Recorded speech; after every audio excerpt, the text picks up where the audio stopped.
The town of Westminster, Massachusetts, population 7,300, is a small, quiet community about an hour west of Boston. When the local health board holds meetings, it usually happens here, in this room.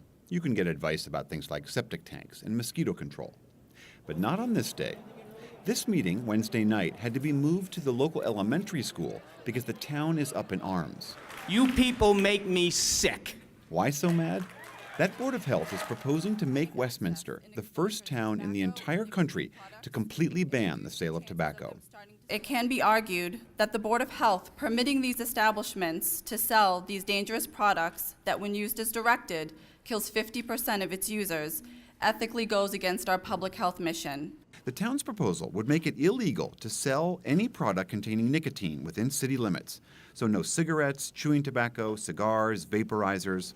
You'd still be able to smoke or use tobacco in town, just not buy it. If we can prevent children from having access and exposure to tobacco and nicotine products and reduce the chances of them starting to smoke or use them, we have essentially saved lives. While it's already illegal for kids to buy tobacco, the health board says the tobacco industry makes products like these, shiny, fruit-flavored cigars and tobacco products, in order to lure kids into a lifetime habit. The industry denies targeting kids. The effort began when one of the three health board members suggested the tobacco ban, following the lead of other health boards in other Massachusetts towns that had limited where residents could smoke or what kind of tobacco products they could buy. Westminster's volunteer board then consulted a specialist to examine the pros and cons of a total ban. They talked with DJ Wilson. He's the Tobacco Control Director for the Massachusetts Municipal Association, a policy group that advises local towns. We would never have guessed 10 years ago that there would have been 49-cent grape cigars available to kids, or that electronic cigarettes would come in that existed at all, or came in cotton candy flavor. I think I don't speak for the Board of Health, but I suspect that their goals are they are tired of having different products pop up that are very kid-friendly. The biggest opponents of the proposal are the 7 local stores in Westminster who are licensed to sell tobacco. They're almost all opposed. Thank you everybody for coming today. Store owner Brian Vincent has been one of the most vocal. He owns Vincent's Country Store on Main Street in town. It's a medium-sized grocery store that Vincent's dad started and ran for 18 years. He says no store in Westminster has ever been cited for selling tobacco to kids, and banning it would cost more than just tobacco sales. Most people that buy tobacco will grab a cold drink for the road, maybe some scratch tickets, a bag of chips. So it's not an $8 sale, it's a $20, $30 sale. Vincent points out there are several neighboring towns around Westminster full of stores that sell tobacco. So he says the ban would just drive customers and their money elsewhere. We're just going to be sending all these sales 5 minutes down the road to another town where these customers will spend money on gas out of town, food out of town, and before you know it, the gas stations are going under in Westminster and other businesses. Another concern that's been raised is the potential impact on jobs. Most mornings at the Depot General Store, you'll find a few regulars hanging out, having coffee before work. This better be a winner, because wouldn't that be great? Chris Bierling has owned this small convenience store for 22 years. Like a lot of businesses, he supports the local police and kids' sporting teams.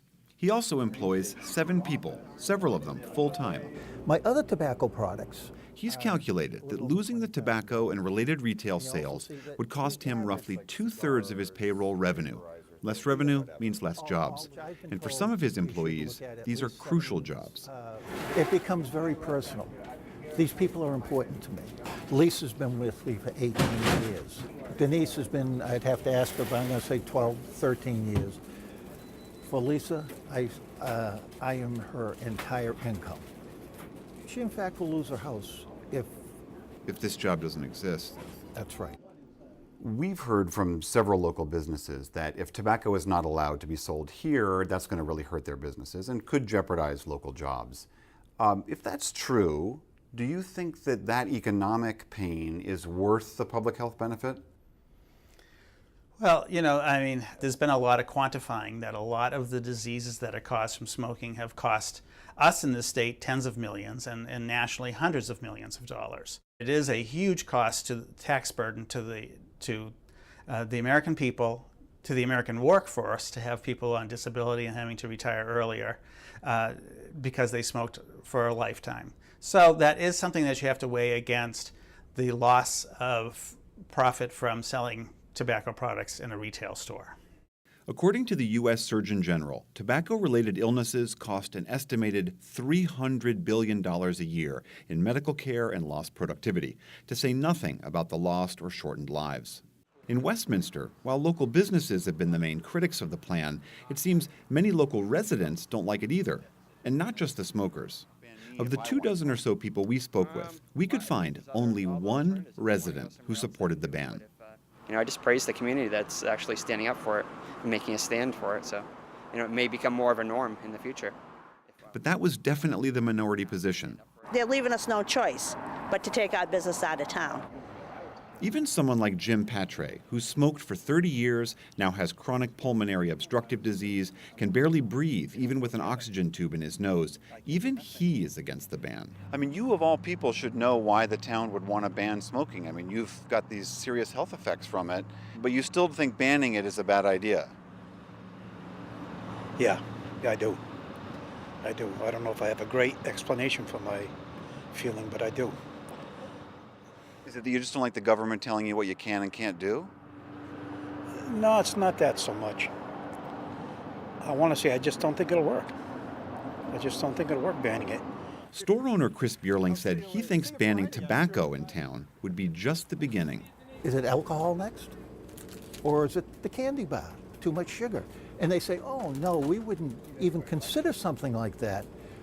But when you crusade, once you accomplish one crusade, you gotta have another one. I mean, it's in your blood now. You want more success. And they'll go on to something else. At that town hall meeting Wednesday, the Board of Health got an earful.